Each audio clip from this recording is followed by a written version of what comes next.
Hi, this is your host, Lori Moilov, with the Limitless podcast, and we're all about dreaming bigger than big and going for your dreams and also creativity. And I have no other than Hall of Fame NBA photographer, Andy Bernstein, where, I mean, just like, even I'm wearing a Lakers hat, you shot for the Lakers, Clippers, Sparks, Dodgers, Kings. You've even shot commercials like Nike, Adidas, Pepsi, and you even have your own podcast too, Legends of Sport, which I see your hat. So awesome. So listeners, go check out, if you're really digging our conversation, go check out his podcast too. I guess really my question at first is like, let's dive into where the passion started. I guess age 14, your dad just put a basketball hoop above the garage in Brooklyn and also gave you a camera. I guess, can you talk about those moments? Yeah. First of all, Lori, it's really happy to be on your podcast, and thanks for reaching out. You know, I've been a big sports fan. Like you said, you know, we played hoops in my driveway. I lived in Brooklyn. We played stickball. We played street hockey. We played tackle football on concrete in the winter. You know, the sports nut. I knew I'd never play shortstop for the Mets. I was the smallest kid on my block. I wouldn't be a left wing for the Rangers either. But I love sports. And I love photography. And I did photography all throughout high school, into college. And when it became time to really sit down with myself and say, look, what do I love to do? What do I want to do with it? I love photography. I love sports.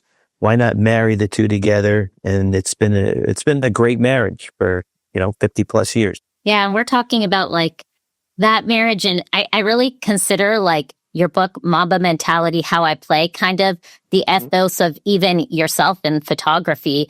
And I was wondering if you could kind of speak upon like, it's probably a roller coaster taking pictures, and it's kind of like the perfect storm until you catch that perfect moment. I was wondering if you could kind of go into, I'm going to call it the Bernstein method. What is the method? Like, what is the method to the magic of these iconic images that so many of us enjoy? I have the 88 Michael Jordan on my wall, dunk from the All-Stars. So it's like, where did the magic and like your method come? Like, it's such a great question, Lori. I don't think anybody has ever asked it in that way. I was taught very early in life about a work ethic by my dad. My dad was a doctor. He's also a professor. And, I saw how he went to work every single day, worked 12, 13, 14 hours. He also knew how to enjoy life. And that mostly revolved around sports, and he was an amateur woodcrafter, woodworker. And so that work ethic sort of continued. And it wasn't just my dad. It was everyone in my family, that my uncles, my grandfather, we all had that sort of old school work ethic. And then once I got to LA and I started to become an assistant, jumping forward a bunch of steps, but once I started going to Art Center in LA and I became an assistant for Sports Illustrated, I saw how hard those guys worked, the photographers that I assisted for, how they prepared for games. Then I'm going to Laker games and seeing how Magic Johnson prepares, and Pat Riley and Jerry West, how intense he was about his work. And so making a career choice to work in professional sports as a photographer, I really had to sort of match that energy. I had to match that commitment, that obsession, which, you brought up Kobe in the book. It was our mutual obsessions with our craft bonded us from day one, from when I met him at 18 years old through 20 years and us doing a book together. So the method really is based on work ethic. Obviously, you have to have some talent at what you do. When you come down to it, photography is a creative discipline, and you have to, nobody can teach you timing and how to compose and focus, but people can teach you how to prepare and how to let your equipment be second nature, how to bring the lunch pail to work every single game. And that's what I did. That's what I prided myself for all the games. I did probably my NBA career. I think I did over 5,000 games. Wow. I was a photographer. So, but every one of those games, I never mailed it in. And whether it's an NBA Finals game or middle of the season kind of, innocuous, regular season game or preseason, whatever, I took a lot of pride in what I did. And I still do off the court, but that was my sort of mantra while I work. I guess some of our listeners probably would want to know, what's your favorite lens, or one where you can have fun that like makes you feel extra creative on the court? Well, it's interesting because that has sort of evolved over time. You know, when I first started, zoom lenses really didn't exist. There were a few. They weren't very good. They weren't sharp. They're hard to use. They're kind of too wide. And so we were using prime lenses, fixed lenses. So in those days for basketball, for example, we'd use a 50 millimeter, an 85 millimeter, sometimes a 105 if you're shooting from under the basket. The second camera would have a longer lens, like a 300, for example, that you'd have on a monopod. But as we got it further, my career, started growing, I became a Nikon photographer very early in my career. They started developing these really great zoom lenses and of different focal lengths. So the prehistoric era of film and manual lenses. There weren't really many choices for zoom lenses. I became a Nikon guy pretty early in my career. The lenses were kind of bulky. They weren't very good. They weren't sharp. So we were using prime lenses in those days, which for basketball would be a 50 millimeter, an 85, a 300 on your down court camera. For hockey, I think I was using a 105 for hockey. Football, I was using probably, I don't know. I think I was using a 200 millimeter, 300, whatever. But as my career progressed, the lenses got better and the zoom lenses. So I started incorporating zooms into my repertoire. And the 16 to 35 became my workhorse off the court, kind of behind the scenes lens. The 70 to 200 started off as an 80 to 200, but now it's 70 to 200. It's really the go-to zoom lens for most things sports. I like to use the 18 to 300 because I can sit under the basket, have the wide angle, but I also have a telephoto all in one lens. And then down court, the 100 to 400. So I know these are all technical stuff, but photographers who are listening to this will really relate. Yeah. And the zoom lenses now are great. They're fast. You can use them in low light. With the digital technology, you don't have to really worry about that anymore. But the most important thing is that they're sharp. You need to have sharp lenses so that the pictures are actually in focus, So I was very happy with that combination, the last 15, 20 years of my career. Yeah. And you've taken some really touching shots too, kind of behind the scenes. I think of probably you've mentioned in other interviews, one of your favorite shots with Michael Jordan and his dad. Can you maybe go back in time and tell me, how did you capture that and what kind of motivated you to get that too? Well, I was always the first person into the winning locker room after a championship. I shot 40 NBA finals. So there were 40, champagne-soaked locker room celebrations. I was always the first one in representing the NBA. And that particular moment that you're talking about was the 91 finals. The Bulls beat the Lakers at the Forum in LA. First championship for Michael Jordan after 7 years of trying to get to the mountaintop. He finally did. So when that moment happened, all hell was breaking loose in the locker room. Champagne's flying all over the place. It was packed. It was a tiny little locker room, smaller than where I'm sitting right now, basically. And the network at the time, it was CBS, in all of their wisdom, decided, we'll do the trophy presentation live on TV from the corner of the locker room, which they did. And the only vantage point I could get to the whole scene of chaos was jumping up on a bridge table. So at least I could see everything laid out in front of me. Luckily, I didn't weigh that much in those days. And so they do the trophy presentation for the whole team. Of course, Michael is on stage. They go to commercial. The whole idea was to come back from commercial. And I think it was Brett Musburger at the time was going to interview Michael one-on-one. Lo and behold, Michael is gone. I mean, they gave the trophy to the team and then he just took off and nobody could find him. And imagine this crazy scene. Everybody's packed in. It's 120 degrees in there. No Michael. Everybody's freaking out. I'm up on this bridge table. Chaos is going and people are trying to find Michael frantically. Something in my head said, look to your left, which I did. And there he was right there, 4 feet away with his dad holding the trophy, all the emotion coming out. And it was a very impactful photo at the moment. I took maybe 2 frames of it, and then somebody came and grabbed him. But it was a very historical photo at the moment. Of course, star player Michael Jordan winning his first championship. But over time, it became an iconic photo because, he won 5 more championships. His dad was tragically murdered. It was a very poignant moment for Michael, to the point where someone from his office, after his dad was killed, called me and asked me for a print of that for Michael. So it's interesting, Lori, because, I'm known as sort of an action photographer. I don't like that, being pigeonholed like that, but that's sort of how people view me. So that was a very photojournalistic moment, which I take a lot of pride in, because that was my roots. That's what I wanted to be. And that still has stood the test of time. Yeah. Yeah, I find yes, you definitely get the dunks, the action, but yeah, the photojournalistic, I can see that and even sense that somewhat in some of your action shots too. Thank you. Can you share maybe what's a few of your favorite dunks that you've captured? Well, the young Kobe, the pre-Mamba was a dunk machine basically every game.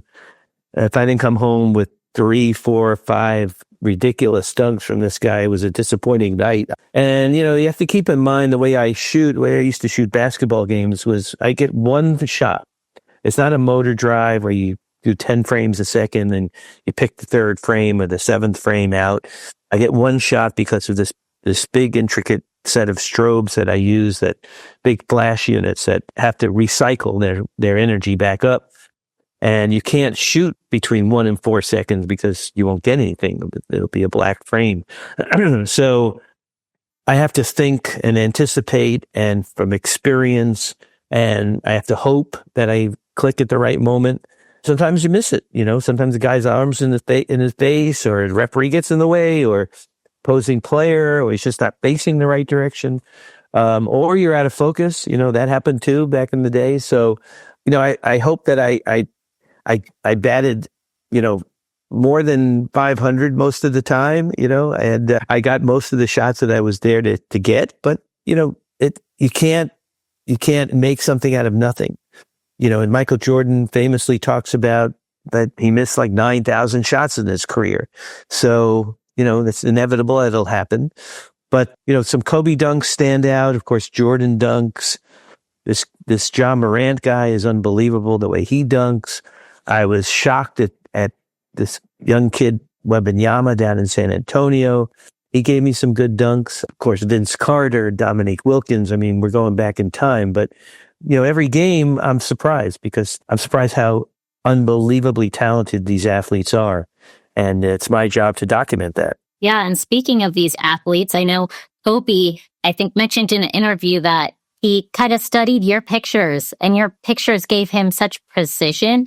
I was wondering if you could go into that, because you captured such the essence of some of these players and the footwork, how they handle the ball. I guess, can you go into the technicalities and anticipating to capture these images? Yeah, for sure. When I would go into a game, I would have a mindset, a game plan. If it was a big rivalry, Lakers-Celtics rivalry, for example, or, if it was obviously a playoffs or final game, you have to get the matchups.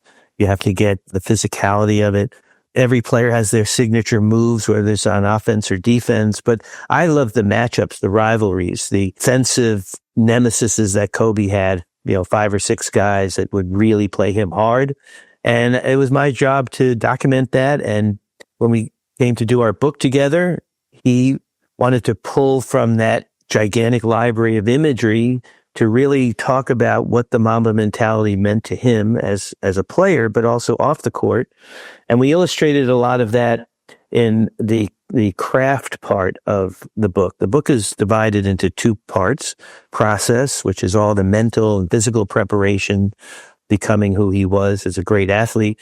Craft was everything basketball related that made him truly one of the greatest of all time, on offense, defense, how he is a student of the game, how he studied film more than anyone I'd ever seen in my life. And so it was a challenge for me every single game, especially when he played, to really lock in on these matchups and these signature moments, which became, great content for our book. Okay, so I usually do trivia, and with our Mamba mentality of dreams and creativity, we're going to take our shot. So today, here's a few questions, and we're going to take a shot. Andy, you're going to answer one word or whatnot, whatever comes to mind. Great. So film or digital? Film. Okay. Sideline or studio? Sideline. Okay. Kobe or MJ? Kobe. Okay. What about describe Shaq in one word? Wacky. I love that. Dream team or modern dynasty? Dream team. Yeah. Okay. What about the most electric arena? Oh, great question. I would say the old Chicago Stadium. A legend you still wish you'd shot? Muhammad Ali. Ooh, yeah. Okay. One lens for the rest of your life. Another great question. One lens for the rest of my life. I think I would go with the 18 to 300. Yeah. Zoom. Yeah. Yeah. I could sense that because you're saying like the range. You got auditions. Yeah, I got a lot of options with that. Yeah. And then what is the photo that lives rent free in your mind? Got to be this one. Bruce Springsteen crowd surfing at the LA Sports Arena. Oh, that's cool. Snuck a camera into the catwalk at the old LA Sports Arena. His last show there in 2016. I'm a big Bruce fan, as you could see from my shirt. Yeah. My buddy Danny Clinch's iconic photo. Getting ready to see Bruce on the next leg of the tour in the UK, so I can't wait. Exciting. Now, if it was a sports picture, just got to give you part B, it would totally be Neil Leifer's Ollie over Liston from the 64 fight when, he's standing over him, which is the most iconic sports photo in history. Wow. Yeah. So true. I mean, you've shot so many iconic in sports history too. What I ask every guest of mine, one word that bonds them with dreaming and creativity. What would that one word be for you, Andy?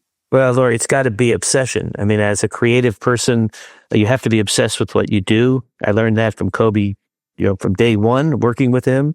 It's the first pillar of the Mamba mentality, which has 4 pillars: obsession, curiosity, relentlessness, and strength. If you're not obsessed with what you do, you should be doing something else. And what's one thing that you want to leave with our listeners and where they can connect with you? If you're a photographer, for example, listening or watching this, just keep shooting. My thing was always go out, shoot. And when I'm tired of shooting, I shot some more. So a young photographer, middle of your career, end of your career, it's our craft. You should be obsessed with it and want to do it every single day. Also seek out mentors, people that you can pick their brain, people you admire, whose work that you want to emulate, but people in other lines of work who are successful. Kobe was famous for that. And I've taken that, my whole career, reaching out to people. And to find us, the best place to go is Instagram, at Legends of Sport. And my Instagram at ADB Photo Inc. The podcast is called Legends of Sport. Our podcast is called Legends of Sport, and you can find that on every podcast network. YouTube channel, it's called Legends of Sport. Thanks so much, Andy, for being on the podcast, inspiring us to have that Mamba mentality. Ways our listeners can connect with Andy is through Legends of Sports on his podcast and also ADB Photo Inc. on Instagram. So go check out Andy's work. Go get Mamba mentality, how I play. It's so inspiring. Thank you so much, Andy, for being on the podcast. And let's keep our creativity and dreams in that Mamba mentality vibe. Let's go.